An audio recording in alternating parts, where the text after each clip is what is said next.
حي على الفلاح.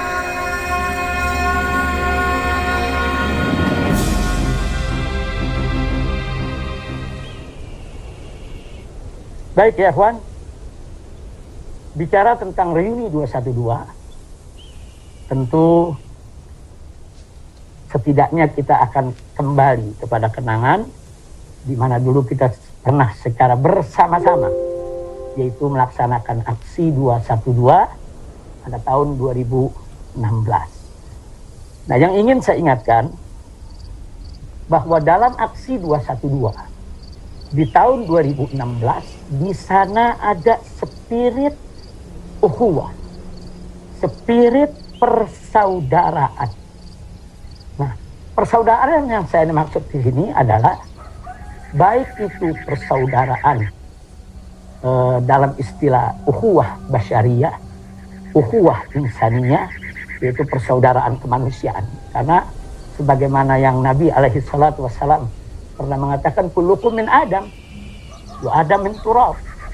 Kamu sekalian umat manusia ini berasal dari Nabi Adam alaihissalam, wa Adam min turab, dan Nabi Adam alaihissalam diciptakan oleh Allah subhanahu wa ta'ala dari tanah liat. Artinya kita selalu diingatkan bahwa kita umat manusia ini semuanya pada prinsipnya bersaudara secara kemanusiaan. Nah, kita bersaudara secara kemanusiaan karena memang kita semua berasal dari Nabi Adam alaihissalam. Dan Nabi ingatkan, Nabi Adam itu diciptakan Allah dari turab, dari tanah. Artinya di antara sesama umat manusia ini kita harus tanggalkan pakaian kesombongan, keangkuhan, ketakaburan, karena kita semua berasal dari Nabi Adam yang satu, dan kita semua berasal dari tanah liat, dan kita harus menyadari bahwa kita tidak akan pernah mulia kecuali kalau kita bertakwa kepada Allah subhanahu wa ta'ala. Nah, berkenaan dengan ini ada yang menarik. Sebagaimana Allah firmankan dalam surat Al-Hujurat ayat 13. Wallahu subhanahu wa ta'ala qala, ya ayuhan nas, inna khalaqnakum min dzakarin wa untha wa ja'alnakum syu'uban wa qabaila lita'arafu inna akramakum indallahi atqakum innallaha alimun khabir. Shadaqallahul azim. Dalam ayat ini yang diserukan oleh Allah bukan ya ayyuhalladzina amanu, hai orang-orang yang beriman, tapi yang diserukan oleh Allah adalah ya ayyuhan nas, hai umat manusia. Artinya seluruh umat manusia, siapapun dia, apapun agamanya, apapun sukunya, apapun budayanya, apapun kebangsaannya, dari negara manapun mereka berasal, nah, mereka diserukan oleh Allah subhanahu wa ta'ala, hei segenap umat manusia, inna khalaqnakum, kata Allah, sesungguhnya kami telah menciptakan kamu sekalian min dzakarin wa untha, itu dari jenis laki-laki dan jenis perempuan. Selanjutnya Allah nyatakan setelah itu, wa ja'alnakum syu'uban wa qabaila, nah, dan kami jadikan kamu itu bersuku-suku dan berbangsa-bangsa, berpuak-puak. Nah, lalu pertanyaannya, untuk apa Allah ciptakan manusia ini dari jenis laki dan jenis perempuan, juga bersuku-suku, berpuak-puak, dan berbangsa-bangsa? Nah, sebelum kita ajukan pertanyaan ini, Allah sudah jawab dalam ayat yang sama, di mana Allah nyatakan, li ta'arufu, untuk kamu sekalian saling mengenal. Subhanallah. Jadi kita diciptakan oleh Allah subhanahu wa ta'ala sebagai umat manusia dengan aneka ragam latar belakang, perbedaan yang ada di antara kita. Li ta'arufu, untuk kamu ini saling kenal. Nah, ada pepatah mengatakan tak kenal maka tak sayang. Nah, jadi kenapa di ayat ini yang dikedepankan adalah untuk kamu saling kenal. Jadi nggak disebut soal saling sayangnya, saling bersatunya, saling bekerja samanya, tidak. Saling kenal dulu.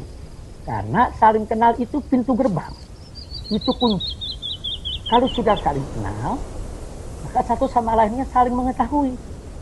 Kalau sudah saling mengetahui, maka akan mudah untuk membangun saling menghargai.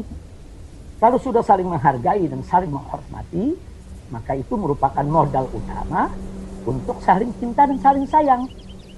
Nah, kalau sudah ada saling cinta dan saling sayang, tentu akan lebih mudah lagi kita untuk saling berbagi, saling bekerja sama, saling bergotong royong, saling bahu-membahu. Nah, itulah rahasianya kenapa dalam ayat ini yang dinyatakan oleh Allah, li ta'arufu, untuk kamu saling mengenal. Nah, ini yang ingin saya garis bawahi.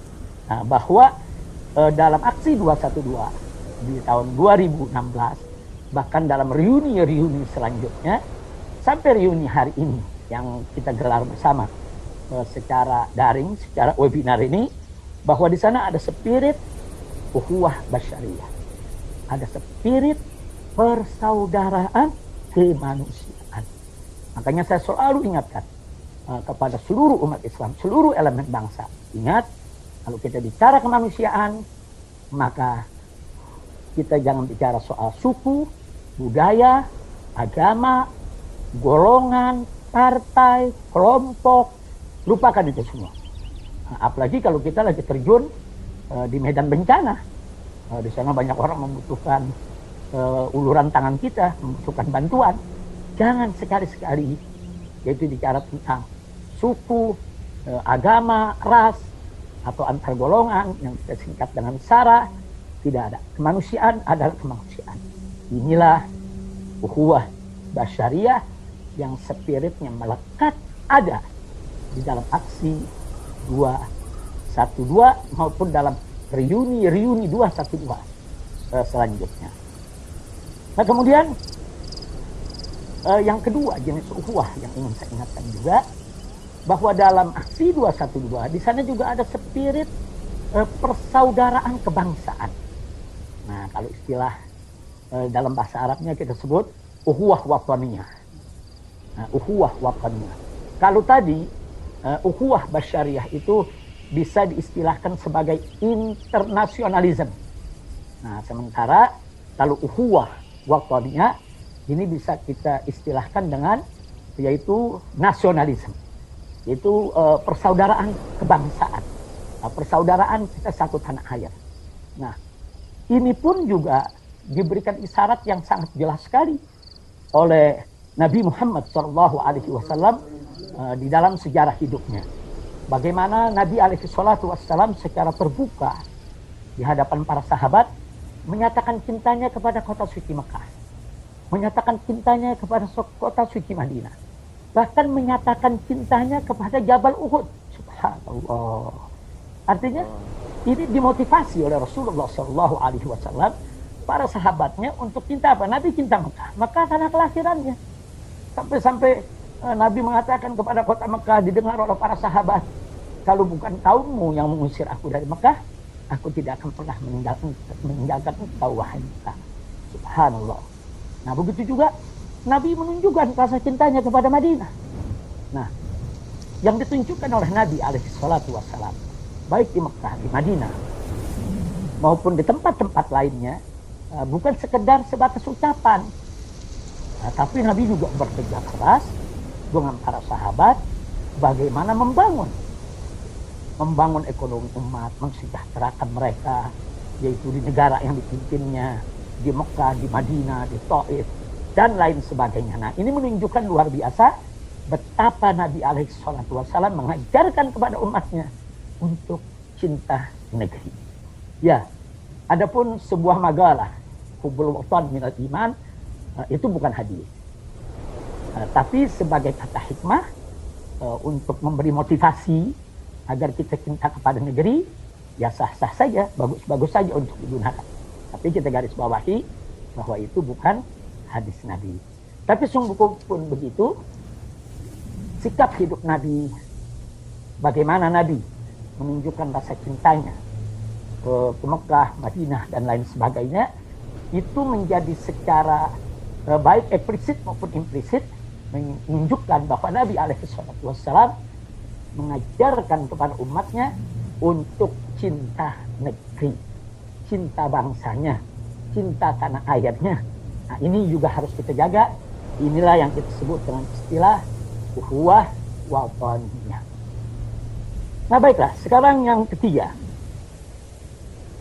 selain ukhuwah basyariah yang tadi kita sebut dengan istilah internasionalisme, dan selain ukhuwah wataniyah yang tadi kita sebut dengan nasionalisme kebangsaan, ada satu lagi jenis ukhuwah.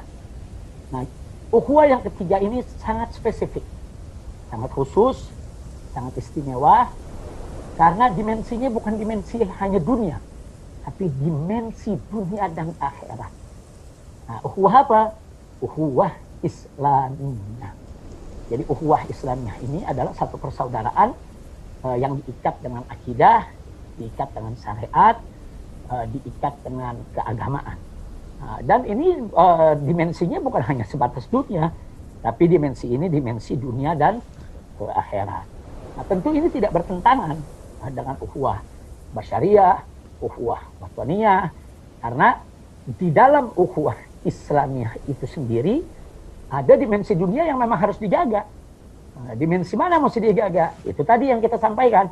Soal internasionalisme, itu tidak boleh menjadi bangsa yang terbelakang dari pergaulan internasional. Dan di sana juga ada nasionalisme, yang mana kita harus selalu bersedia untuk berkorban demi bangsa dan negara, serta memajukan negara. Dan itu ada dalam ajaran Islam secara komprehensif, yaitu secara lengkap. Nah, khusus yang ketiga ini, Allah berfirman dalam surat Ali Imran ayat 103. Allah subhanahu wa ta'ala qala wa'tasimu bihablillahi jami'a wa la tafarraqu. Artinya, berpegang teguhlah kamu sekalian kepada hablullah. Itu kepada tali Allah, kepada agama Allah, kepada hukum Allah. Dan Allah ingatkan, wa la tafarraqu, jangan sekali-kali kamu bercerai-berai. Nah, berdasarkan ayat ini, siapapun yang sudah mendeklarasikan dirinya sebagai seorang muslim, bersyahadat, memeluk agama Islam, maka mereka wajib al-i'tisam, berpegang kuat kepada hablullah, kepada hukum Allah. Nah, kenapa? Karena hukum Allah yang diturunkan oleh Allah Subhanahu wa taala itu merupakan way of life. Itu merupakan jalan hidup. Jalan hidup dari dunia menuju ke akhirat. Nah, oleh karenanya setiap muslim, setiap orang beriman wajib berpegang teguh kepada Al-Quranul Karim, kepada sunnah Nabi Muhammad SAW, berpegang teguh juga kepada ijma, qiyas dan lain sebagainya yang menjadi sumber-sumber hukum muktabar terpercaya, yaitu di tengah umat Nabi Muhammad SAW. Dan haram mereka berpecah belah. Jadi wala tafarraqu, kata Allah Subhanahu wa taala. Enggak boleh berpecah belah. Maka itu orang-orang beriman wajib bersatu. Tapi bukan sembarang bersatu. Bersatu dalam iman, bersatu dalam Islam, bersatu dalam akhlak, bersatu dalam kebajikan, bersatu dalam kebersamaan, bersatu dalam taat, bersatu dalam takwa. Jadi bukan bersatu dalam korupsi, bukan bersatu dalam kezaliman, bukan bersatu dalam dusta, bukan bersatu dalam kemunkaran dan kemaksiatan. Jadi bersatu yaitu di dalam iman dan takwa kepada Allah Subhanahu wa taala.